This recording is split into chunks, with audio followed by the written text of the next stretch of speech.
All right, how's everyone doing? Welcome to From Z to A, Alphabetical Interviews with Zach Andersen. I am Zach Andersen. Today we are here at White House Productions in Shelton for the 16th edition of Monsters of Acoustic Rock, and I am joined by James Howard. So thank you so much for being on the show. Yeah, no problem, Zach. So I'm going to ask you the difficult questions as long as they have something to do with the letters of your name. So we're going to start with Jay. Tell me about your musical journey. When did you start playing? Do you have any memorable moments from your first gig? Yeah. So my first gig was I decided to start playing music when I was 15, which is pretty late in the music game. So I decided it'd probably be smart to take some lessons. So I took some lessons, and the place I was taking lessons from, they did this whole little recital thing afterwards. But it was a paying gig at a park. Mm-hmm. It was a festival. It was really cool.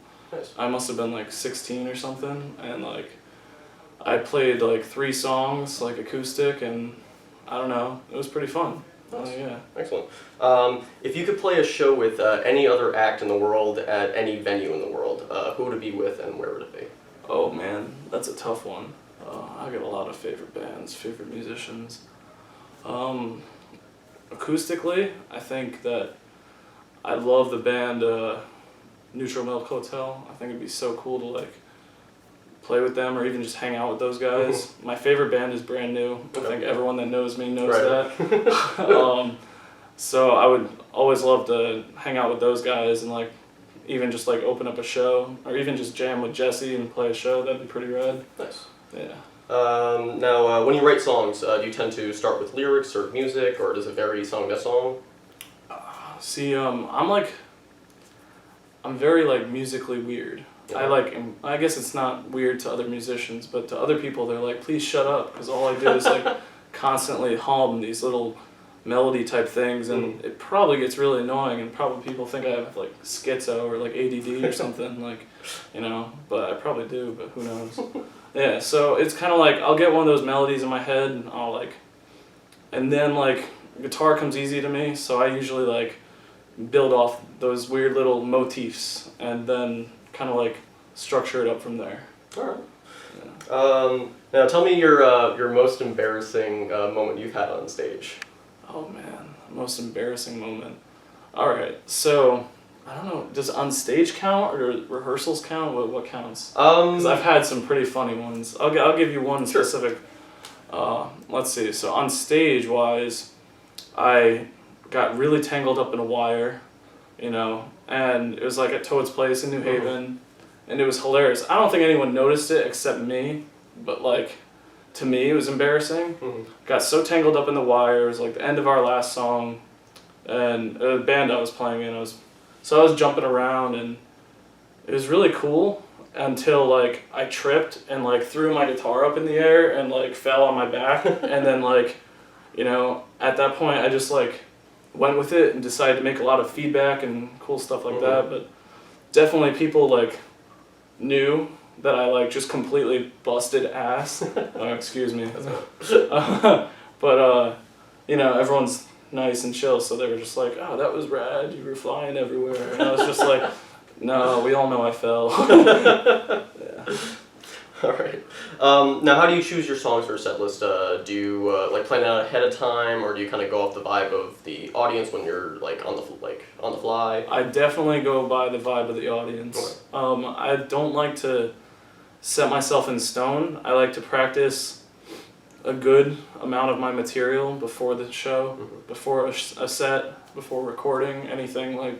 It's always good to just keep rehearsing, even if you're only rehearsing a chorus and a verse, and just Right. I'm sure you do the same. That's thing actually with the same, your music. way I do it. But I don't know. It's kind of you got to go with the vibe of the mood of the place you're playing at.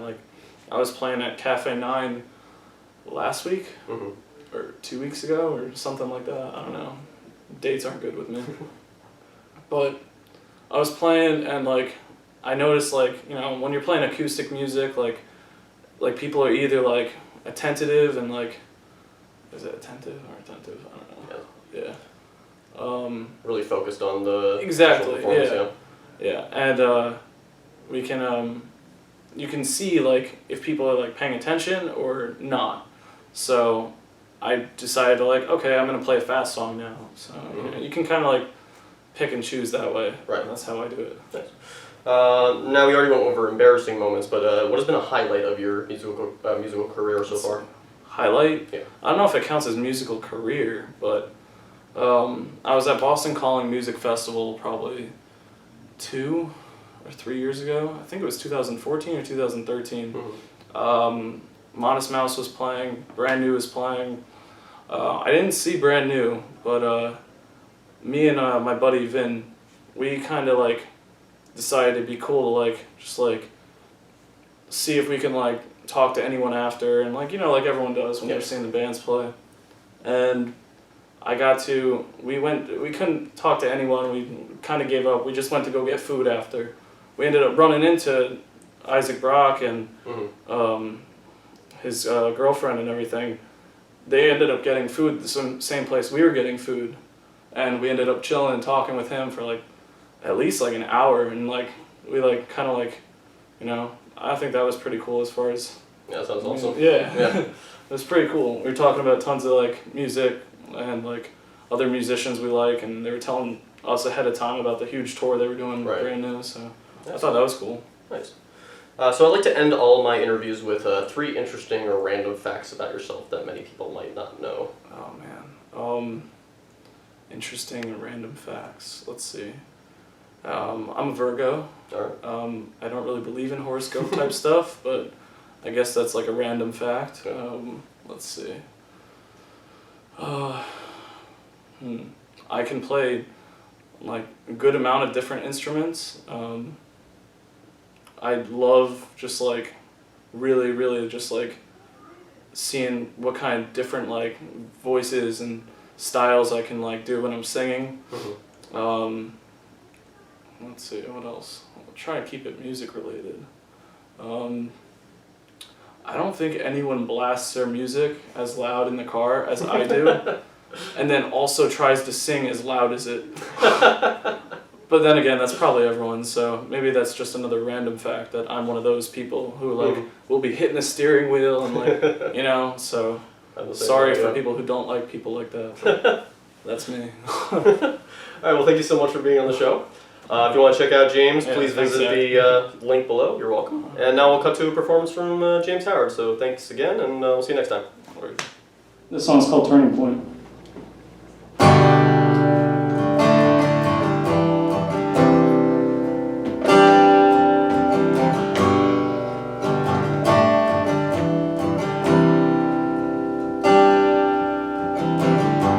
Someone tore it out and left you uninspired, left you catching smoke and feeling undesirable. And every stone you've thrown skips every wave in mind. It turns to sand between your fingers and darkens every light. The shadows cascade down. Will you be here in the morning? Our eyes are closing tight. Would you lie with me in the morning? The sun woke up and shouted out, I'm here, I'm staying. Left only with the undertow, I've fallen to the beach. Well, work was selling poetry to anyone who'd buy it. I sell myself a turning point just to prove my disbelief. The shadows cascade down. Will you be here in the morning? Our eyes are closing tight. Would you lie with me in the morning? The sun woke up and shouted out, I'm here, I'm staying. Left only with the undertow, I've fallen to the beach. Well, buy it. I sell myself a turning point just to prove my disbelief. The spring was so sweet. The fall was all I could taste. Don't leave, it's too soon. Don't leave, it's too soon. Don't leave, it's too soon. Don't leave, it's too soon.